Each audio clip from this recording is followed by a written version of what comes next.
What's up, guys? Merry Christmas, Happy Hanukkah, or whatever holiday you celebrate. I hope you had an amazing time with your friends and family. In today's video, we're back talking about Baldur's Gate 3. Now, I know I always make the joke that you would know this, or certain things I talk about, you would know it if you weren't living under a rock. Well, unfortunately, this time it was me that was under the rock, and I didn't even see the post from Larian talking about patch 8. So, in today's video, we're going to cover, in case you're like me and you missed the post, we're going to talk about patch 8, what it entails, and all of that stuff. So, let's jump into it.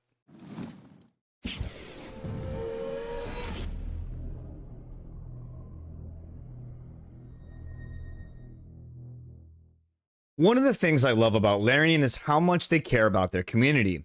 I don't know of any other studio that would continue to put out content for a year-old game, almost a 2-year-old game at this point, and do it for free. A little over a month ago, Larian posted in the Steam community forum that patch 8 will be coming in the early part of 2025. Since we're just a few days away from 2025, I'm hoping that means January, but as of yet, there's no official date of when patch 8 will launch. One of the biggest features that will be coming to patch 8 will be crossplay. You will finally be able to join your friends that are playing on Mac, PS5, Xbox, or PC. This is such an amazing feature to add, and I really wish more games would offer crossplay. I love playing games with friends, but most of us are not really in a position to have every console available to be able to do group play for games that are only available for a specific console. When I originally saw this post, I thought that patch 8 was already live, and I messaged one of my friends letting him know we could finally play together.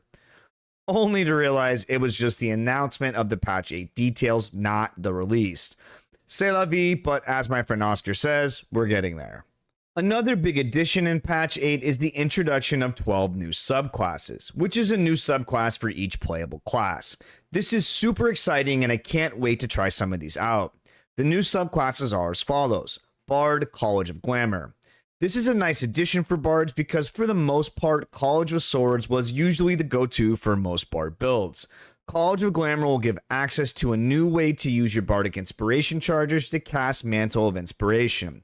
Mantle of Inspiration grants 5 temp HP, and if we're going by 5e rules, once an ally gains these temp HP, they can move up to its movement speed without provoking attacks of opportunity.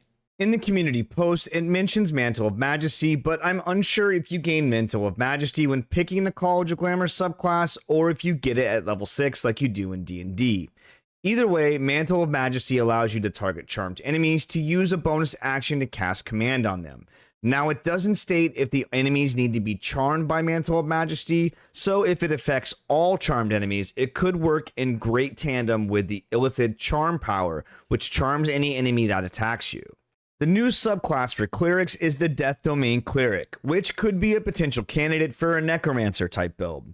Larian is adding 3 new necromancy cantrips, and the only one that is mentioned is Toll the Dead. Toll the Dead rings a bell that causes 1d8 damage when you ring the bell, and it scales up based on if the target was damaged or not. They are also adding a homebrew ability for Corpse Explosion, so a potential Corpse Explosion build could be something that comes out in this patch. The new Barbarian subclass is the Path of Giants Barbarian, and it is made for throwing builds. The Path of Giants Barbarian gets Giant's Rage, which grants them both strength and size. And if we're going by 5e rules, at level 3, Path of Giants Barbarian gets Crushing Throw and Giant Stature. Crushing Throw allows you to add your rage damage bonus to your attack damage roll, while Giant Stature increases your reach by 5 feet and increases your size to large if you're not already large. I really hope they include Giant Stature because being a halfling barbarian that goes into a rage and turns into a behemoth would be absolutely hilarious. At level 6, Path of Giants Barbarians get Elemental Cleaver, which allows them to imbue a weapon they're holding with either acid, cold, fire, thunder, or lightning damage. It also grants your weapon the Throne property, and it returns to your hand if it hits or misses your target. You can literally create a viable Thor build in patch 8. And at level 10, you get the ability to throw as a bonus action while raging, provided Larian sticks with the 5e rules for this patch, that is. The new Druid subclass is the Circle of Stars Druid, and it's probably one of the coolest subclasses for Druid, at least in my opinion. Circle of Stars Druid gains access to different set of wild shapes, which is the Archer, the Chalice, and the Dragon. Each of these do different things, which gives you a lot of more flexibility as a Druid. And if we're going by 5e rules, Circle of Stars Druids gets access to Cosmic Omen at level 6. Now, I'm not sure if Larian is going to include this because it would be incredibly OP, but Cosmic Omen allows you to consult your star map, which is a Circle of Stars Druid spellcasting focus, and roll a d6 after a long rest. If you roll even, you'll get access to Wheel, which says whenever a creature within 30 feet of you is about to make an attack roll, saving throw, or an ability check, you can use a reaction to roll a d6 and add it to whatever number they rolled. If you rolled odd on your d6, you get access to Woe, which does the opposite of Wheel, allowing you to subtract a d6 from a creature's roll. The new Paladin subclass is the Oath of the Crown, and it sounds like Larian is completely reimagining this subclass, so I won't go into what Oath of the Crown does in 5e. The only thing that's mentioned in the community post is you can guide your companions with Righteous Clarity and keep your party standing strong with Divine Allegiance. Righteous Clarity does not exist in D&D, at least as far as I know, so I'm unsure what this ability actually does. Divine Allegiance allows you to use a reaction to take the damage of an ally instead of them, but the way Larian words it in the post, it sounds like you will also be able to heal the ally with this ability as well. It's unclear as to what this subclass will actually be, so I guess we'll just have to wait until patch 8 comes out and see. The new fighter subclass is Arcane Archer, and between Echo Knight and Arcane Archer, these are probably two of my favorite fighter subclasses, so it's really cool to see this added into the game. Arcane Archers in 5e have access to 8 different types of arcane shots for their arrows, but the community post only mentions the Shadow Arrow, which does the extra psychic damage and blinds foes, and Banishing Arrow, which banishes the target for a round. It's unclear if we're only going to have access to those 2 arcane shots, or they just didn't mention the other ones for brevity on the post. At level 7, Arcane Archers get the ability to infuse their arrows with magic for the purposes of overcoming resistances and immunity to physical attacks. They also get access to Curving Shot at level 7, and Curving Shot allows you to re-roll the attack die on a missed shot by expending a bonus action. The new Monk subclass is the Way of the Drunken Master, and I'm somewhat mixed on this one. I never personally played a Way of the Drunken Master monk in 5e, but it always seemed to me to be more of a flavor thing than any specific advantage for going into this discipline. Now, don't get me wrong, I think Drunken style is cool as hell. I mean, I do practice Chinese Kung Fu after all, but I don't know how I feel about this one for BG3. The Drunken Master will gain the ability to consume alcohol in order to recover ki. He'll also gain access to bonuses to armor class while drunk and a higher chance to hit other drunk targets. The new Ranger subclass is Swarmkeeper, and I always thought Swarmkeepers were awesome flavor-wise in 5e. Swarmkeepers will get Cloud of Jellyfish, which deals additional lightning damage, Flurry of Moths, which deals psychic damage, and Legion of Bees, which deals piercing damage. And it looks like Larian took the 5e ability Writhing Tide, which allowed you as a bonus action to use your swarm to fly, and changed it to allowing you to teleport to your swarm, which is a kind of cool change to the ability. The new Rogue subclass is another one of my favorites, and that is the Swashbuckler. Now you can actually use Pocket Sand just like Dale from King of the Hill.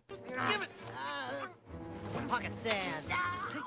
Swashbucklers will get the ability to disarm enemies and fancy footwork, which makes an enemy you melee not be able to attack you with attacks of opportunity.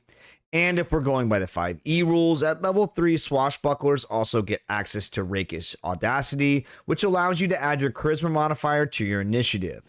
It also allows you to sneak attack targets that you don't have advantage against. At level 9, Swashbucklers get access to Panache, which allows you to spend an action to do a persuasion check to either make a hostile creature have disadvantage on attack rolls and lose the ability to perform attacks of opportunity on your allies, or make a non-hostile creature charmed for 1 minute.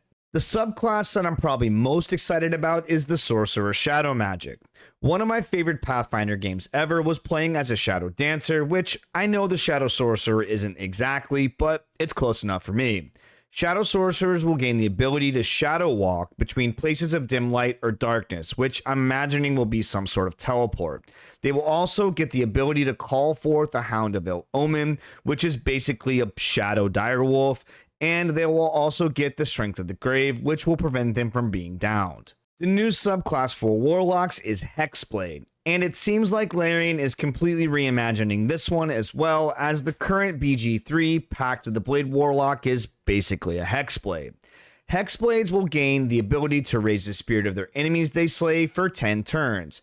The summon will do necrotic damage, and it will provide the Hexblade with healing. And lastly, we have the Wizard subclass, Bladesinging.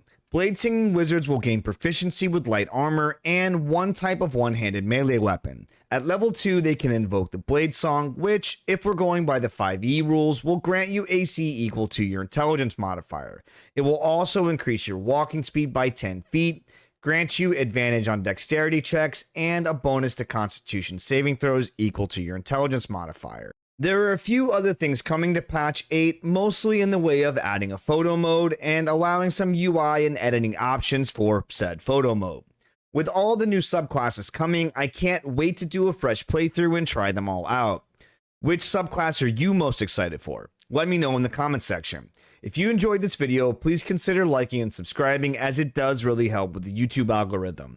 I make weekly content on various gaming topics like gaming news, build guides, things like that. Until next time, have a great day/night. See ya.